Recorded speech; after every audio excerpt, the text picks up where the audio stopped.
شروع اللہ کا نام لے کر جو بڑا ہی مہربان نہایت رحم والا ہے۔ سلطان صلاح الدین ایوبی کی قبر کی کہانی۔ پیارے عزیز دوستوں، جب فرانسیسی جنرل گویرا نے شام میں قدم رکھا، صلاح الدین ایوبی کی قبر پر گیا اور قبر کو لات مار کر کہا، اٹھ صلاح الدین، ہم پھر آ گئے۔ جب فرانسیسی جنرل لیوٹی نے مراکش میں قدم رکھا تو یوسف بن تاسکین کی قبر کے پاس گیا اور قبر کو لات مار کر کہا، اے تاسکینن کے بیٹے، اٹھو، ہم تمہارے سرہانے پہنچ گئے ہیں۔ جب صلیبیوں نے دوبارہ اندلس پر قبضہ کیا تو الفونسو نے حاجی منصور کی قبر پر سونے کی چارپائی بچھائی اور بیوی کو لے کر شراب پی کر لیٹ گیا اور کہا، دیکھو، میں نے مسلمانوں کی سلطنت پر قبضہ کر لیا ہے۔ جب یونانی فوج ترکی میں داخل ہوئی تو یونانی فوج کے سربراہ سوفوکلیس ونیجیلوس خلافت عثمانیہ کے بانی عثمان غازی کی قبر کے پاس گیا اور کہا، اٹھو اے بڑی پگڑی والے، اٹھو اے عظیم عثمان، اٹھو، دیکھو اپنے پوتوں کی حالت دیکھو، ہم نے اس عظیم سلطنت کا خاتمہ کیا جس کی تم نے بنیاد رکھی تھی، ہم تم سے لڑنے آئے ہیں۔ کیا اب بھی کسی کو اس بارے میں شک ہے کہ صلیبی جنگجو نہیں ہیں؟ آپ سلطان صلاح الدین ایوبی، یوسف بن تاسکینن، حاجی منصور اور عثمان غازی کی ارواح کو کتنی تکلیف ہوتی ہوگی کہ عالم اسلام کے نوجوان ان کے کارناموں کو بھول گئے ہیں، انہیں فراموش کر دیا۔ سلطان صلاح الدین ایوبی نے کہا تھا، پہلے مسلمان جنگجو تھا اور عیسائی حکمران، آج عیسائی جنگجو بن گیا ہے اور مسلمان حکمران بن گئے ہیں۔ پیارے ناظرین، آؤ ہم تمہیں سلطان صلاح الدین ایوبی کی موت کی دل دہلا دینے والی کہانی سناتے ہیں۔ پیارے عزیز دوستوں، ذرا غور سے سنیں۔ سلطان صلاح الدین ایوبی رحمۃ اللہ علیہ 4 نومبر 1192 عیسوی کے روز بیت المقدس سے دمشق پہنچے۔ اس کے 4 ماہ بعد سلطان خالق حقیقی سے جا ملا۔ دمشق پہنچنے سے وفات تک آنکھوں دیکھا حال قاضی بہاؤ الدین سداد کے الفاظ میں پیش کیا جاتا ہے۔ اس کے بچے دمشق میں تھے، اس نے سلطان کے لیے اس شہر کو پسند کیا۔ اس کے بچے اسے دیکھ کر تو خوش ہوئے تھے، دمشق اور گرد و نواح کے لوگ اپنے فاتح سلطان کو دیکھنے کے لیے ہجوم پر ہجوم آ گئے۔ سلطان صلاح الدین ایوبی نے اپنی قوم کی بے تابانہ عقیدت مندی دیکھی تو اگلے ہی روز 5 نومبر بروز جمعرات دربار عام منعقد کیا، جس میں سلطان کو ملنے اور اگر کسی کو کوئی شکایت ہو تو بیان کرنے کی ہر کسی کو اجازت تھی۔ مرد، عورتیں، بوڑھے، بچے، امیر، غریب، حاکم اور عوام سلطان صلاح الدین ایوبی سے ملنے جمع ہو گئے۔ شاعروں نے اس ترکیب میں سلطان کی شان میں نظم سنائی۔ سلطان صلاح الدین ایوبی کو مسلسل جہاد اور سلطنت کی مصروفیت کی نہ دن کو کبھی چین لینے دیا، نہ راتوں کو اطمینان کی نیند سونے دیا تھا۔ وہ جسمانی طور پر بھی نڈھال ہو چکا تھا اور ذہنی طور پر بھی۔ تھکے ہوئے صاحب کو تازہ دم کرنے کے لیے انہوں نے دمشق کے علاقوں میں ہرنوں کے شکار کو مشغول بنا لیا تھا اور اپنے بھائیوں اور بچوں کے ساتھ شکار کھیلا کرتا تھا۔ اس کا ارادہ تھا کہ کچھ روز آرام کر کے مصر چلا جائے گا، مگر دمشق میں بھی سرکاری کاموں نے اس کا پیچھا نہ چھوڑا۔ میں اس وقت بیت المقدس میں وزیر تھا۔ ایک روز دمشق سے مجھے سلطان صلاح الدین ایوبی کا خط ملا۔ اس نے مجھے دمشق میں بلایا تھا۔ میں فوراً روانہ ہونے لگا، مگر مسلسل موسلادھار بارشوں نے راستہ کو دلدل بنا دیا تھا۔ اس قدر کیچڑ اور اتنی تیز بارش میں 19 روز بعد بیت المقدس سے نکل سکا۔ میں 23 محرم الحرام بروز جمعہ وہاں سے روانہ ہوا اور 22 صفر بروز منگل دمشق پہنچا۔ اس وقت سلطان صلاح الدین ایوبی کو میری آمد کی اطلاع دی گئی۔ اس نے مجھے فوراً اپنے خاص کمرے میں بلایا۔ میں جب اس کے سامنے گیا تو وہ بازو پھیلا کر اٹھا اور مجھے بغل گیر ہو گیا۔ میں نے اس کے چہرے پر ایسا اطمینان اور سکون کبھی نہیں دیکھا تھا۔ اس کی آنکھوں میں آنسو تیرنے لگے۔ اگلے روز اس نے مجھے بلایا اور اس کے خاص کمرے میں پہنچا تو اس نے مجھے سے پوچھا کہ ملاقات کے کمرے میں کون لوگ بیٹھے ہیں۔ میں نے اسے بتایا کہ اس کا بیٹا الملک الافضل، چند ایک امراء اور بہت سے دوسرے لوگ آپ کی ملاقات کے لیے بیٹھے ہیں۔ اس نے جمال الدین اقبال سے کہا کہ ان لوگوں سے میری طرف سے معذرت کر کے کہہ دو کہ آج میں کسی سے نہیں مل سکوں گا۔ اس نے میرے ساتھ کچھ ضروری باتیں کی اور میں چلا آیا۔ دوسرے دن اس نے مجھے अलल सुबह बुला लिया। मैं गया तो वह अपने बगीचे में बैठा अपने बच्चों के साथ खेल रहा था। उसने पूछा कि मुलाकात के कमरे में कोई मुलाकाती है। उसे बताया गया कि फिरंगियों के एलची आए बैठे हैं। सुल्तान सलाहुद्दीन अयूबी ने कहा, फिरंगी एलचियों को भेज दो। उसके बच्चे वहाँ से चले गए। उसका सबसे छोटा बच्चा अमीर अबू बकर, जिससे सुल्तान सलाहुद्दीन अयूबी को बहुत प्यार था, वहीं रहा। जब फिरंगी आए तो बच्चे ने उनके बगैर दाढ़ियों के चेहरे और उनका लिबास देखा तो बच्चा डर कर रोने लगा। बच्चे ने बताया, बगैर दाढ़ी के कभी कोई इंसान नहीं देखा था। सुल्तान सलाहुद्दीन अयूबी ने फिरंगियों से माजरत की कि उनके हुलियों को देखकर बच्चा रो पड़ा है, मगर सुल्तान ने बच्चे को अंदर भेजने के बजाय फिरंगियों से कहा वह आज उनसे नहीं मिल सकेगा। उसने उन्हें बगैर बातचीत किए रुखसत कर दिया। उनके जाने के बाद उसने कहा, जो कुछ पका है ले आओ। उनके आगे हल्की फुल्की गिजा रखी गई जिसमें खीर भी था। उसने बहुत थोड़ा खाया। मैंने महसूस किया कि जैसे उसकी भूख मर चुकी हो। मैंने उसके साथ खाना खाया। उसने बताया कि वो मुलाकातें कम कर रहा है क्योंकि वह बदहजमी और कमजोरी महसूस करता है। खाने के बाद उसने मुझसे पूछा, हाजी वापस आ गए? मैंने उसे बताया कि रास्ते में कीचड़ ज़्यादा है, शायद कल तक हाजी आ जाएं। सुल्तान ने कहा, हम उनके इस्तकबाल के लिए जाएंगे। यह कह उसने एक हाकिम को बुलाकर हुक्म दिया कि हाजी आ रहे हैं और रास्ते में कीचड़ और पानी है, फ़ौरन आदमियों को भेजो और जिस रास्ते से हाजी आ रहे हैं उस रास्ते से कीचड़ और पानी साफ़ करा दो। मैं उससे इजाज़त देकर चला आया। मैं देख रहा था कि उसका जोशो खरोश और उसकी मुस्तैदी मांद मर गई थी। दूसरे दिन वह घोड़े पर सवार होकर हाजियों के इस्तकबाल के लिए निकला। मैं भी घोड़े से पर रवाना होकर उसके पीछे गया। उसका बेटा अफजल भी आ गया। लोगों में जंग की आग की तरह यह खबर फैल गई कि सुल्तान सलाहुद्दीन अयूबी बाहर आया है। लोग कामकाज छोड़कर दौड़े, अपने फ़ातिह सुल्तान को करीब से देखना और उसके साथ हाथ भी मिलाना चाहते थे। जब सुल्तान अकीदतमंदों के उस बेसब्र बेकाबू हुजूम में घिर गया तो उसके बेटे अल मुल्कुल अफजल ने घबराहट के आलम में मुझे कहा कि सुल्तान ने सवार वाला लिबास नहीं पहन रखा है, जरा बख्तर की किस्म का लिबास होता था। सुल्तान सलाहुद्दीन अयूबी उस लिबास के बगैर कभी बाहर नहीं निकलता था। हमें परेशानी हुई, सुल्तान के साथ बॉडीगार्ड भी नहीं थे। मुझसे रहा ना गया। सुल्तान सलाहुद्दीन अयूबी पर उससे पहले कातिलाना हमले हो चुके थे, अब भी हमला हो सकता था। मैं हुजूम को चीरता हुआ सुल्तान सलाहुद्दीन अयूबी तक पहुंचा और उसे कहा कि आप अपने मखसूस लिबास में नहीं हैं। वह उस तरह चौंका जिसे नींद से जगा दिया गया हो किसी इंसान को। उसने कहा, मेरा लिबास यहीं लाया जाए, मगर वहाँ कोई भी नहीं था जिसे लिबास ला कर देता। मुझे कुछ ज़्यादा ही खतरा महसूस होने लगा। मुझे ऐसा महसूस होने लगा जैसे कोई हादसा होने वाला हो। मैंने उसे कहा कि मैं यहाँ के रास्तों से वाकिफ़ नहीं, क्या कोई ऐसा रास्ता है जहाँ लोग कम हों और आप वापस जा सकें? उसने कहा कि एक रास्ता है। उसने घोड़ा उस रुख को मोड़ लिया। लोगों का हुजूम बेपनाह था। सुल्तान सलाहुद्दीन अयूबी ने घोड़ा बागों के दरमियान रास्ते पर डाल दिया और अल मुल्कुल अफजल उसके साथ था। मेरा दिल बोझल था। मैं उसकी जान को भी खतरे में महसूस कर रहा था और उसकी सेहत को भी। हम अल मीना चश्मे में होते हुए किले में दाखिल हुए। जुमा की शाम सुल्तान सलाहुद्दीन अयूबी ने गैर मामूली कमज़ोरी महसूस की। आधी रात से ज़रा पहले उसे बुखार हो गया या सफराबी बुखार था। जिस्म के अंदर ज़्यादा था, बाहर कम लगता था।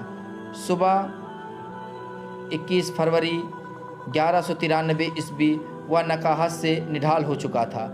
जिस्म को हाथ लगाने से हरारत कम लगती थी। मैं उसे देखने गया। उसका बेटा अल मुल्कुल अफजल उसके पास था।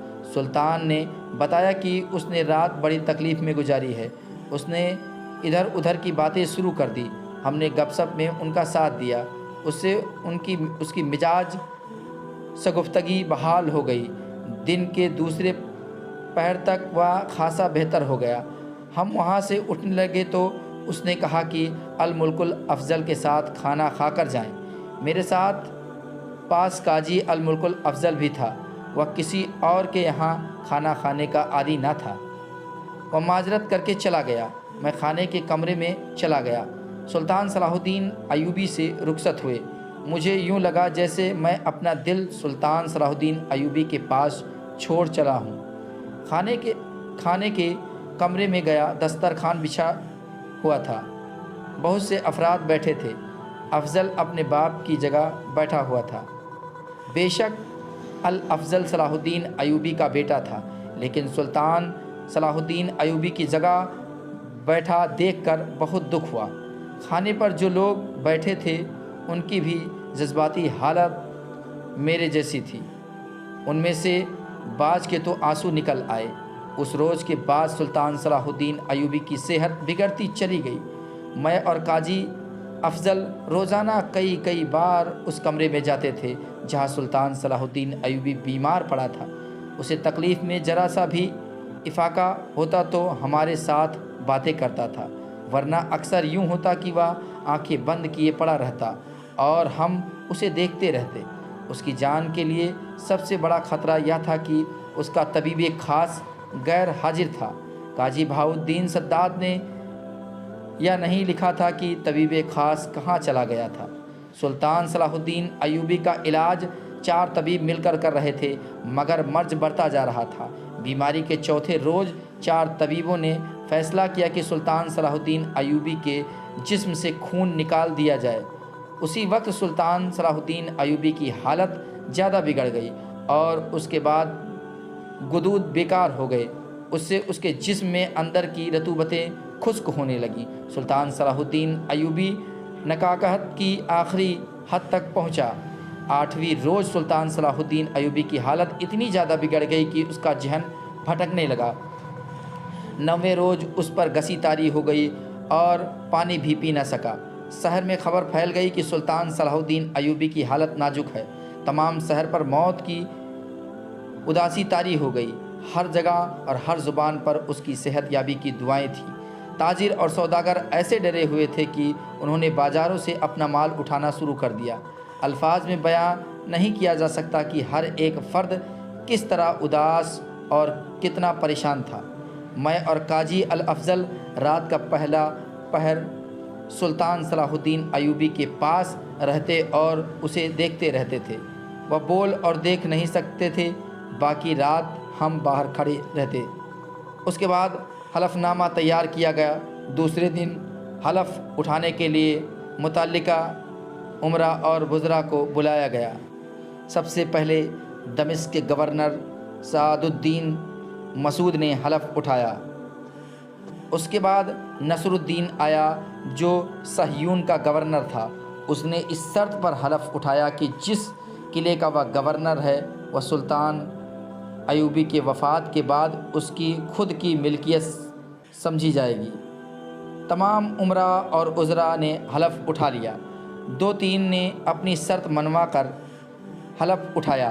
हलफनामे के अल्फाज ये थे: इस लम्हे से मुताहिदा मकसद की खातिर अल-मुल्कुल नशर सलाहुद्दीन अयूबी का वफ़ादार रहूँगा। जब तक वह ज़िंदा है उसकी हुकूमत को बरकरार रखने के लिए अथक और मुसलसल कोशिश करता रहूँगा। उसकी खातिर अपनी जान, माल, तलवार और अपनी फ़ौज और अपनी रियाया को वक्फ किए रखूँगा। मैं उसका हुक्म मानूँगा और उसकी हर ख्वाहिश की तकमील करूँगा। मैं खुदा को गवाह ठहराकर ऐलान करता हूँ कि सुल्तान के बाद यही वफ़ादारी उसके बेटे अल अफजल के लिए वक्फ कर दूँगा और उसके बाद अल अफजल के बेटों के लिए मैं खुदा को हाजिर व नाजिर जानकर उसके अहकाम की तकमील करूँगा। उसके लिए मैं अपनी जान, अपनी माल, अपनी तलवार और अपनी फ़ौज को वक्फ किए रखूँगा। मैं अपने हलफ वफ़ादारी में खुदा को गवाह ठहराता हूँ और अगर मैं ख़िलाफ़ वर्जी करूँ तो मुझे तमाम जाती और सरकारी खादिमों से महरूम कर दिया जाएगा और मुझे लाजिम होगा कि मैं नंगे पाँव या प्यादा हज काबा को जाऊँ। 26 सफ़र 589 हिजरी 3 मार्च 1193 ईस्वी दिन मंगल की शाम थी और सुल्तान सलाहुद्दीन अयूबी की बीमारी का 11वां रोज़ उसकी तवानाई बिल्कुल ख़त्म हो गई और उम्मीद दम तोड़ गई। रात को ऐसे वक्त मुझे काजी अल फजल और इब्ने ज़की को बुलाया गया। जिस वक्त पहले कभी नहीं बुलाया गया था। इब्न जकी का पूरा नाम अबुल मुआली मोहम्मद मुहिद्दीन था। वो इब्न जकी के नाम से मशहूर था। हज़रत उस्मान के ख़ानदान से ताल्लुक़ रखता था। वह कानून, इल्म और साइंस का आलिम था। सलाहुद्दीन का बहुत एहतराम करता था। जब सुल्तान सलाहुद्दीन अयूबी ने यरूशलेम फ़तह किया था तो मस्जिद अक्सा में पहले जुमा का खुतबा देने के लिए सुल्तान सलाहुद्दीन अयूबी ने उसी को मुंतखब किया था। बाद में उसे दमिश्क का काजी मुकर्रर कर दिया गया था। हम गए तो अल मुल्कुल अफजल ने कहा कि हम तीनों सारी रात उसके साथ रहें। वो शौकबार था और घबराया हुआ भी।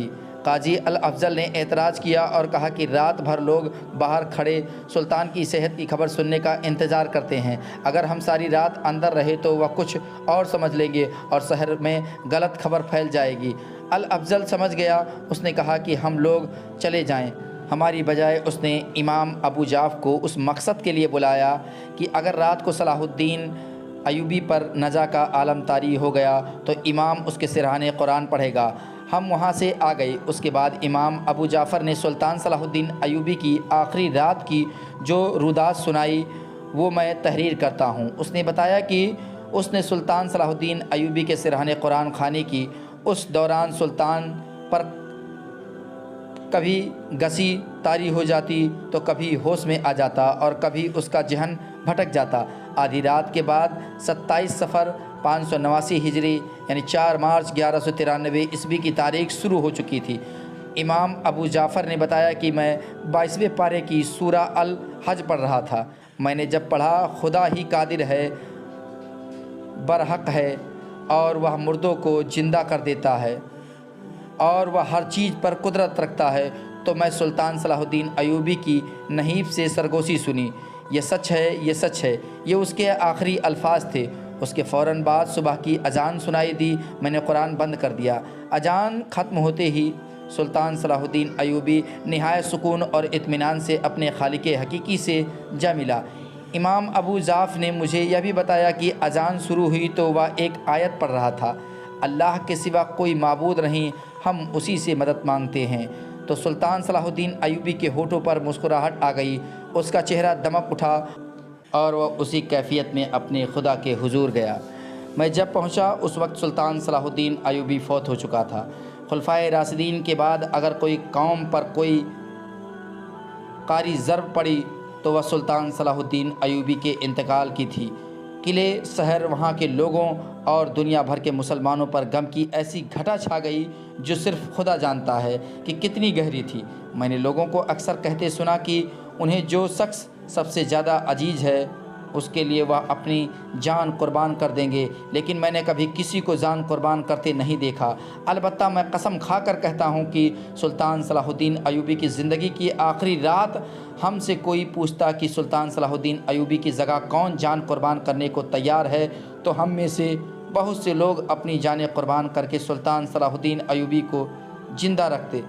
उस रोज़ शहर में जिसे देखा बेख्तियार आंसू बहते देखा। लोग रोने के सिवा कुछ और सोचते ही नहीं थे। किसी शायर को मरसिया सुनाने की इजाज़त न दी गई। किसी इमाम, किसी काजी और किसी आलिम ने लोगों को सब्र की तलकीन न की। वह खुद रो रहे थे, हिचकियाँ ले रहे थे। सुल्तान सलाहुद्दीन अयूबी के बच्चे रोते चीखते गलियों में निकल गए। उन्हें रोता देखकर लोग दहाड़े मार मार कर रोते थे। जोहर की नमाज का वक्त हो गया। उस वक्त सुल्तान सलाहुद्दीन अयूबी की मैयत को आखिरी गुस्ल देकर कफन पहनाया जा चुका था। गुस्ल अदालत की एक अहलकार अल दलाई ने दिया था। गुस्ल के लिए मुझे कहा गया था, मगर मेरा दिल इतना मजबूत न था कि मैंने इनकार कर दिया। मैयत बाहर लाकर रखी गई। जनाजे पर जो कपड़ा डाला गया वह काजी अल फजल ने दिया था। जब जनाजा लोगों के सामने रखा गया तो मर्दों की दहाड़े और औरतों की चीखों से आसमान का जिगर चाक होने लगा। दमिश्क की औरतों के बैन सुने नहीं जाते थे। काजी मुहिद्दीन जकी ने नमाज जनाजा पढ़ाई और मैं कुछ नहीं बता सकता कि जनाजे में कितने लोग थे। अलबत्ता ये बता सकता हूँ कि सब नमाज जनाजा में खड़े थे, मगर नमाज पढ़ने के बजाय सब हिचकियाँ ले रहे थे और बाज बेकाबू होकर दहाड़े मार उठते थे। इर्द गिर्द औरतों का बेअंदाजा हुजूम बयां कर रहा था। नमाज जनाजा के बाद मैयत بغیچے کے اس مکان میں رکھی گئی جہاں مرحوم نے علالت کے دن گزارے تھے۔ عصر سے کچھ دیر پہلے سلطان صلاح الدین ایوبی کو قبر میں اتار دیا گیا۔ لوگ گھروں کو واپس گئے تو یوں لگتا تھا جیسے لاشوں کا ہجوم چلا جا رہا ہو۔ میں اپنے ساتھیوں کے ساتھ قبر پر قرآن خوانی کرتا رہا۔ قاضی بہاء الدین ابن سداد نے یادداشت خلیفہ کی اجازت سے قلم بند کی ہے اور اس تحریر کو الملک النشر ابو ظفر یوسف ابن نظم ایوب صلاح الدین ایوبی کو وفات پر ختم کیا ہے۔ خدا اس پر رحمت فرمائے۔ اس تحریر سے میرا مقصد خدا کی خوشنودی ہے اور میرا مقصد یہ بھی ہے کہ اسے یاد رکھو جو نیک تھا اور صرف نیکی پر دھیان رکھو۔ اس یادداشت کے بعد یہ بتانا بھی ضروری ہے کہ سلطان صلاح الدین ایوبی کی ایک خواہش یہ تھی کہ فلسطین کو صلیبیوں سے پاک کریں۔ اس کی یہ خواہش پوری ہو گئی۔ اس کی دوسری خواہش تھی کہ یہ فتح فلسطین کے فوج بعد حج ادا کرے، مگر اس کی خواہش پوری نہ ہو سکی۔ اس کی وجہ سے اس کی بیماری نہیں تھی، بلکہ یہ کہ اس کے پاس اتنے پیسے نہیں تھے کہ اس کی ذاتی جیب خالی تھی، اس لیے وہ حج نہ کر پایا۔ ہلال نو کی دراتی سے فصلیں صلیبی کاٹنے والا مرد مجاہد، مصر، شام اور فلسطین کا سلطان، جن کے قدموں میں سلطنت کے خزانے تھے، وہ اتنا غریب تھا کہ حج کو نہ جا سکا، اور اسے جو کفن پہنایا گیا وہ قاضی بہاء الدین سداد قاضی الافضل ابن جکی نے در پردہ پیسے جمع کر کے خریدا تھا۔ آج فلسطین سلطان صلاح الدین ایوبی کا ماتم اس طرح کر رہا ہے جس طرح 4 مارچ 1193 عیسوی کے روز دمشق کی بیٹیوں نے کیا تھا۔ اللہ تبارک و تعالیٰ سے دعا ہے کہ پھر سے کوئی سلطان صلاح الدین ایوبی بھیج دے اور مسجد اقصیٰ اور فلسطین کے مسلمان کی حفاظت فرما۔ اللہ پاک ہمارے دلوں میں حضرت سلطان صلاح الدین ایوبی رحمۃ اللہ علیہ کا جذبہ نصیب عطا فرما۔ آمین ثم آمین۔ پیارے عزیز دوستوں، امید کرتا ہوں کہ یہ ویڈیو آپ کو پسند آئی ہوگی۔ ویڈیو پسند آئی ہو تو ویڈیو کو لائک کریں، دوستوں کو شیئر کریں۔ خدا حافظ۔